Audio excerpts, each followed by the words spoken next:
Okay, bismillahirrahmanirrahim. Assalamualaikum warahmatullahi wabarakatuh. Saya Nur Farnada binti Zulkifli akan membentangkan ulasan berdasarkan kitab Jalal Al-Kathir fi Al-Batin wa Az-Zahir. Serba sedikit tentang kitab ni. Kitab ni adalah karangan Syekh Abdul Qadir Al-Jailani, yang mana kitab ni tulisan yang telah disusun dari pengajian-pengajian yang disampaikan oleh Syekh Abdul Qadir Al-Jailani, yang mana pengajian kitab ini disampaikan di Madrasah Bab Al-Azaj. Penyusunan kitab ini dimulakan pada hari Jumaat pagi, iaitu 9 Rejab 545 Hijrah, dan selesai pengumpulannya pada 20 Ramadan 1546 Hijrah. Okay, seterusnya kita lihat kepada biografi Syekh Abdul Qadir Al-Jailani.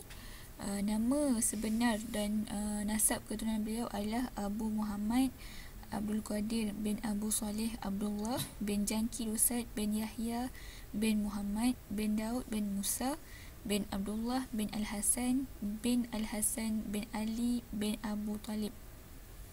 Syekh Abdul Qadir Al-Jailani telah dilahirkan pada pertengahan 471 Hijrah di Jailan. Semasa hidupnya, beliau telah mempelajari banyak ilmu pengetahuan, antaranya ilmu Al-Quran, hadis dan fiqh. Beliau telah meninggal dunia pada 10 Rabiul Akhir 561 Hijrah ketika berumur 90 tahun dan telah dimakamkan di Madrasah Bab Al-Azaj di Baghdad. Okay, ulasan seterusnya tentang kitab ini akan disambung oleh sahabat saya. Bismillahirrahmanirrahim. Saya Asma binti Muhammad Zain. Seterusnya saya akan memberikan ulasan kitab. Antara perkara-perkara yang dibincangkan dalam kitab ini, yang pertamanya, kitab ini membincangkan tentang bahayanya sifat dengki. Sifat dengki ni seperti hadis Rasulullah, mafhumnya seperti mana api membakar kayu. Maksudnya dia menghapuskan segala kebaikan, sebabnya sedangkan Allah tu dah bagi keperluan tu mengikut keperluan masing-masing, maka tiada keperluan untuk saling dengki-menengki. Yang kedua adalah kecaman terhadap orang munafik.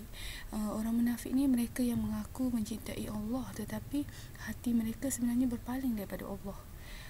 Dalam hati setiap hamba ni tak boleh berkumpul antara Allah dengan makhluk, antara dunia dan juga akhirat.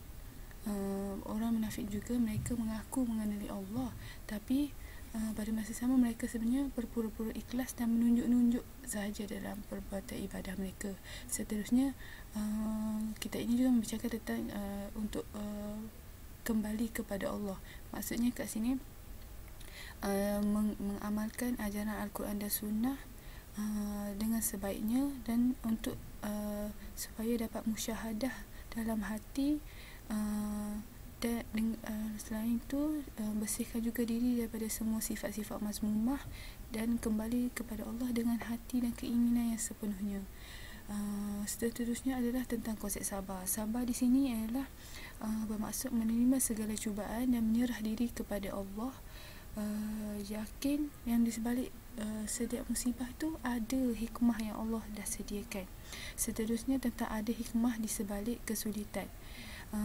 Ini macam kesinambungan lah daripada konsep sabar yang sebelum ni. Maksudnya sebalik kesulitan tu sabar, lepas tu ada hikmah lepas tu. Yang seterusnya adalah membicarakan tentang mahal cinta untuk kekasih. Kekasih yang dimasukkan sini adalah bukannya makhluk, tapi kekasih itu adalah Allah. Apabila seorang makhluk itu mengaku kasih kepada Allah, kecintaannya dalam hati hanyalah tertumpu kepada Allah dengan menjaga solat dia, zikrullah, untuk mendekatkan diri kepada Allah. Okey, seterusnya adalah membicarakan juga tentang perbuatan, meninggalkan perbuatan yang tidak bermanfaat. Dikatakan dalam buku kitab ini dia merangkumi perbuatan dan juga percakapan, sehingga kan kita ni dilarang untuk berkumpul dengan saudara mara kalau benda tu boleh membawa kepada umpatan dan sebagainya, dan kita juga dilarang untuk keluar daripada rumah tanpa tujuan yang benar. Maksudnya tak ada tujuan yang kerana Allah. Seterusnya disambung pula dengan hikmah tentang taubat nasuha. Ni macam berkait juga yang sebelum ni. Maksudnya dalam aspek penjagaan diri kita. Bila kita buat salah, kita bertaubat, bukan sekadar di lisan, tapi juga taubat yang tu datang daripada hati kita. Cara-cara yang kita kena buat adalah dengan istighfar, jaga solat, sentiasa berada di saf hadapan. Sebab ni dia kata apa? Orang yang berada di saf hadapan solat ni adalah orang-orang yang berjaya. Seterusnya adalah fana daripada hawa nafsu. Maksudnya fana daripada hawa nafsu sini adalah meninggalkan hawa nafsu, sebab hawa nafsu tu boleh merosakkan kebaikan-kebaikan dan menjadi pintu penghalang kepada akhirat. Seterusnya adalah ciri-ciri hamba yang soleh. Hamba yang soleh ni yang dimasukkan di sini adalah hamba yang ikhlas dalam ibadah dia. Dia tahu hukum-hukum agama, dia mengamalkan, dan juga bila dia dah tahu, dia juga menjauhkan diri dia daripada perkara-perkara yang Allah benci dan melakukan perkara-perkara yang Allah redha. InsyaAllah itu saja daripada saya. Akan disambung oleh sahabat saya yang seterusnya. InsyaAllah saya akan menyambung pembentangan sahabat saya sebelum ni, Ismi Nursyahida binti Cik Sa'ad. Okey, seterusnya adalah berkaitan dengan zuhud yang dapat menjadi penghalang tipu daya dunia, iaitu di mana jika kezuhudan seorang itu kezuhudan hati seorang benar terhadap makhluk, maka kezuhudan jiwa terhadap semua yang ada di sisi Allah juga akan benar, di mana dia hanya meletakkan dunia ni sebagai sahabat dia, tapi akhirat tu sebagai teman bagi dia, di mana dia tahu hal tujuan hidup dia adalah untuk akhirat. Kemudian musuh yang paling bahaya dalam diri kita adalah nafsu diri, di mana sifat zuhud itu akan dapat menghalang nafsu daripada menguasai diri seseorang. Seterusnya adalah berkaitan dengan bersedekah untuk menggapai kebahagiaan, di mana kita sebagai manusia perlulah memuliakan orang-orang fakir ataupun miskin dengan harta yang diperoleh, kerana harta yang kita peroleh bukanlah hak milik mutlak kita, tapi adalah hak milik Allah SWT. Seterusnya adalah berkaitan dengan menjauhi kezaliman, di mana seorang yang dizalimi dia tidak akan meninggal dunia sehingga dia memaafkan orang yang menzalimi dirinya. Dan dalam kitab juga disentuh berkaitan dengan beribadah secara benar, di mana seorang yang beribadah secara benar, dia akan berlama-lama dalam menyembah Allah, dan setiap kali hamba itu benar dalam ketaatan, maka dosa dia terhadap Allah juga akan berguguran. Seterusnya adalah berkaitan dengan hamba Allah SWT berbanding hamba dunia, di mana dia sedar diri dia adalah hamba kepada Allah, bukannya hamba kepada dunia, di mana Allah menciptakan manusia ini adalah untuk semata-mata beribadat kepadanya, bukannya hanya mengikut apa yang telah ditentukan ataupun hanya mengikut aturan dunia. Kemudian disentuh juga dalam kitab ini berkaitan dengan tawaduk. Bila seorang tawaduk, hidupnya akan menjadi mulia kerana kesempatan dari Allah akan menghampirinya, dan orang yang bodoh ialah orang yang tak mengenal Allah sedangkan dia selalu meminta dengannya. Seterusnya, sebagai seorang manusia, kita hendaklah menunaikan hak fakir miskin, di mana kita perlu saling bantu-membantu dengan menggunakan zakat, memberikan sedekah jariah kepada mereka, kerana orang yang kaya sepatutnya sentiasa membantu orang-orang yang fakir. Dan Allah juga dan peneliti juga menceritakan dalam buku ini berkaitan dengan balasan ke atas perbuatan manusia. Siapa yang membuat baik akan diberi kebaikan, manakala siapa yang membuat jahat akan dibalas dengan azab yang pedih di akhirat kelak. Okey, seterusnya dalam buku ini juga penulis menyentuh berkaitan dengan orang yang berakal, iaitu orang yang mengingati kematian, dan juga mengetahui bahawa hakikat Islam ialah menyerahkan diri kepada Allah, iaitu redha dengan ketentuan ataupun takdir yang telah ditetapkan oleh Allah kepada setiap manusia, walaupun takdir itu adalah perkara yang disukai ataupun dibenci. Kemudian kita hendaklah beribadah secara zahir juga batin. Jangan biarkan jasad kita ni berada di mihrab, tetapi hati kita ni riak dan juga munafik dalam beribadat. Hanya jasad kita saja yang berada, tapi hati kita tidak langsung mengingati Allah SWT.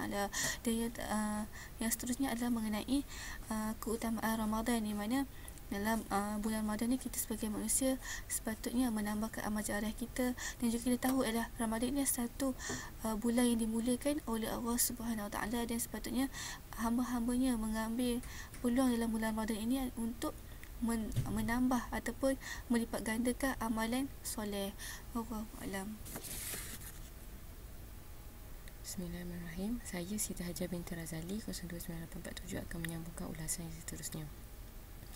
Setiap orang mestilah berikhlas dalam melakukan amalan supaya dapat memperolehi kebaikan di atas amalannya.